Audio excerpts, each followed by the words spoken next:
explore, if we possibly can, to have a level field, but so far we haven't found any way to do that.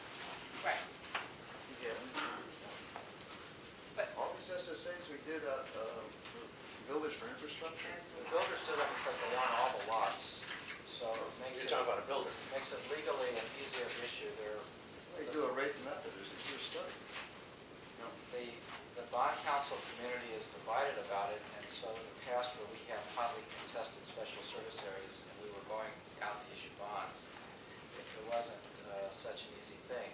It's found some growing acceptance, although I know Chapman and Cutler, for example, still won't issue an opinion on a non-ad valorem SSA. So it's, in our case, it's always dependent on the circumstances, and then at a certain point, once the village board decided that they were going to go forward with the program, and we had 12 or 15 of them to do, starting back in about 1999, the village board went down the path of just doing them as ad valorem SSAs rather than trying to... We're gonna do some investigating and see what we can do, but, you know. I think you'd have a lot easier I time doing understand it that way. If we just- go a flat yeah. rate, there would be no sweat. Right. There wouldn't be, even what Brian is talking about, wouldn't be a flat rate, because even when you, as I've said before, I think, when you do a non-ad valorem SSA, you're required still to show that the amount of the tax is rationally related to the benefit of each property, and so when they prepare these rules, they don't come out with necessarily a flat payment either. There could be a variance depending on the size of the house or the size of the lot, and it might smooth out some of the differences, but there's no assurance that it would be the same. And the other thing is, on that basis, it's not a necessary, you would be required, as far as I know, to tap in. And that's one of the things that a lot of people, but I like my well water, it's fine. I don't mind having a fire hydrant in front of my house, which is good.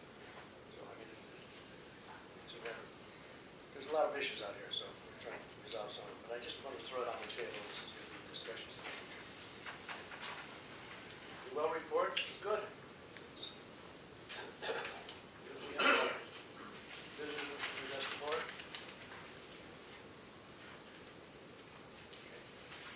Motion for approval of bills.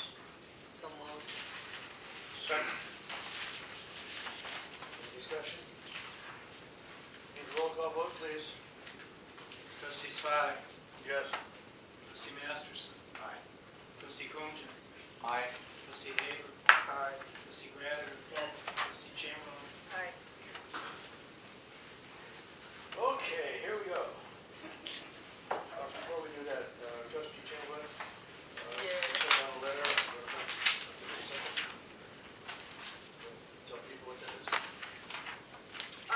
Sure. We had, the board had been discussing a bike path along Deerfield Road, and we wanted to notify residents along Deerfield Road, particularly on the south side, because that's where we were talking about putting the bike path. And actually Leslie Reichenbach was back there, and I had called residents, but we only got a few calls back. So I talked with the mayor about it. We decided to go ahead and send out a letter to make sure that all these people would know that we were talking about this. And I had suggested in the letter that if people had any questions or concerns or just wanted to talk about the path, I would be happy to come visit them. And same goes with actually anybody else who is interested in finding out more, has questions or concerns about it. I'd be happy to answer questions or listen to any concerns you have. Thank you. Did the letter go out already? Yes. Today. So, I mean, I was supposed to be here today. You haven't? Okay. It's still sitting there. I think exceptional with a few things in the letter, that's fine. One is already been we could talk about it. Okay. Is it enough problem to hold them up? Probably not. All right. Ordinance amending the village code to prescribe regulations concerning fences.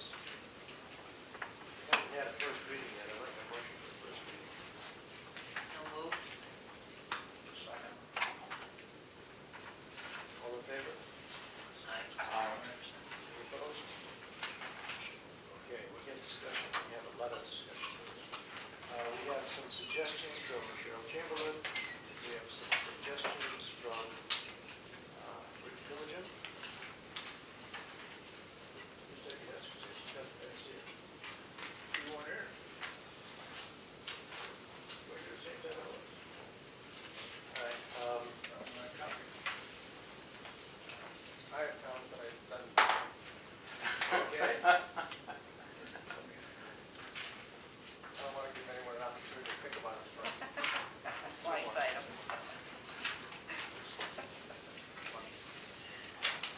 Mr. Savada has suggestions. Just passing out now. Mr. Haber, you didn't put it in writing, why don't you go first? Okay, and Bruce, you can maybe address these things. But, I have a, let's just check it out. In the definitions, you have of deer fence, which are later used in the context of the ordinance. You talk about this fence that is typically installed, which is problematic to me because later on you refer to a deer fence. So now you have an unclear definition. Now this is only a typical installation. And you also say a deer fence requires a monofilament line that runs along the top of the fence. So if something is out there that doesn't have a monofilament line and across the top of it, it's not going to be considered a deer fence under the terms of the statute. Likewise, if it has plastic posts as opposed to wooden or metal posts, it's not going to be considered a deer fence under the terms of the statute. Maybe move some of this stuff to required construction method rather than the definition. Yeah, I I think it's problematic, it just doesn't work.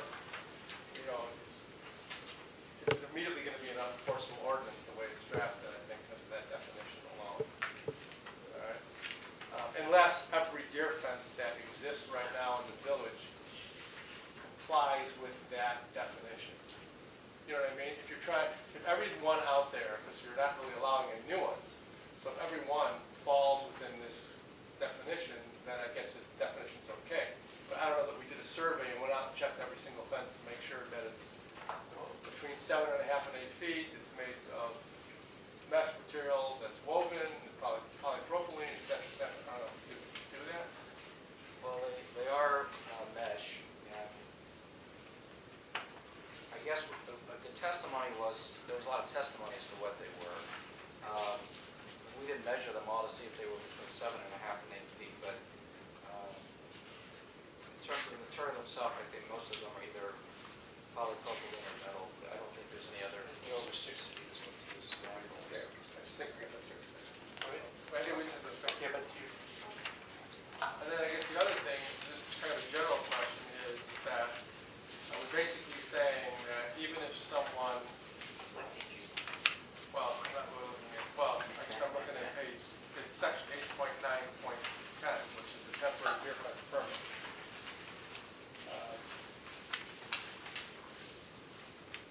Also, I think you need, in that 8, 9, 10, you need to include the word deer between each temporary fence, and you want to say each temporary deer fence about midway into the paragraph. I think you're only referring to deer fences here, right? Yes. Am I understanding it correctly that tomorrow, if I want to install a deer fence that complies with definitions of what a deer fence is under this statute and meets these setbacks, et cetera, I can't do that? yes, you can. I can't? You can if you meet the setbacks. I didn't understand that when I read this, so tell me where that is. That's my understanding. I don't That's the understand. intent.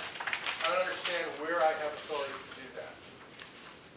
I can't get a temporary permit because I can only get a temporary permit if I've installed it before July 1, 2009. That's what we're going to. If you look